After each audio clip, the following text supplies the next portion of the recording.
in here. Please like and subscribe Horror In channel.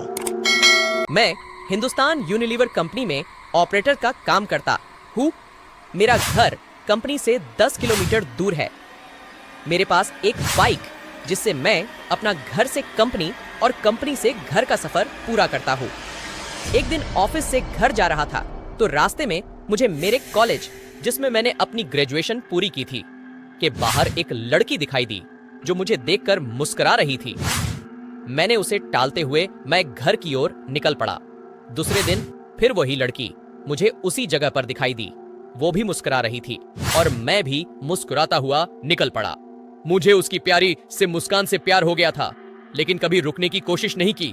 वो लड़की कई दिनों तक मुझे दिखी और एक दिन वो मुझे वहां नहीं दिखाई दी।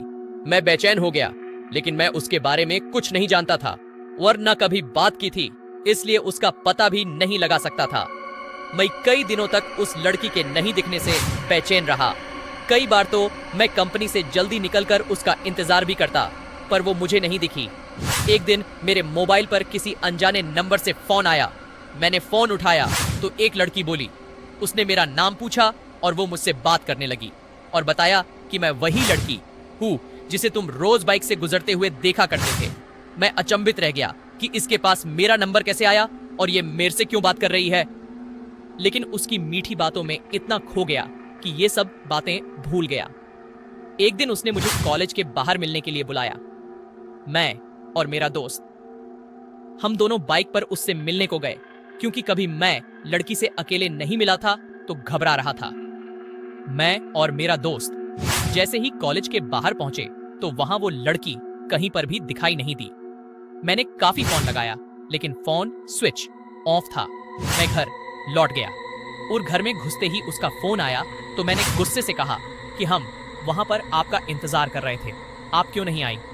तो उसने कहा कि तुम अपने दोस्त को क्यों साथ लेकर आए थे, मुझसे अकेले मिलने आना। मैंने कहा ठीक है।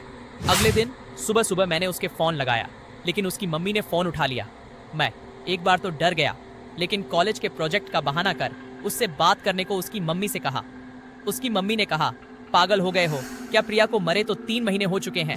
मैं हक्का बक्का रह गया और मेरे हाथ से मोबाइल छूट गया और मैं बुरी तरह कांपने लगा।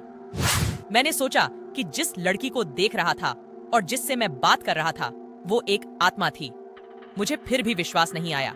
मैंने अगले दिन फिर प्रिया की मम्मी के फोन लगाकर सारी घटना सुनाई तो उन्होंने कहा, मेरी बात पर यकीन ना हो तो मेरे घर आकर देख लो। मैं प्रिया के घर गया तो प्रिया के फोटो पर माला लगी थी। उसकी माँ ये घटना सुनकर भावुक हो गई, लेकिन उस दिन से मैंने अपनी वो सिम निकालकर फेंक दी और नए नंबर ले लिए और फिर कभी फोन नहीं आया। लेकिन आज भी मैं अनजान नंबर से अक्सर सहम जाता हूँ। मित्रों, अगर आपको मेरी आप बीती पसंद आए तो शेयर जरूर करें। ये कहानी मैं प्रिया को समर्पित करता हूँ और IGS को धन्यवाद देता हूँ कि उन्होंने मेरी आप बीती को आप लोगों तक पहुँचाया। तो दोस्तों, कैसी लगी आपको ये वीडियो? कमेंट में जरूर बताएं और हाँ, YouTube चैनल को सब्सक्राइब और वीडियो को लाइक करें। मिलते हैं अगली वीडियो में। धन्यवाद।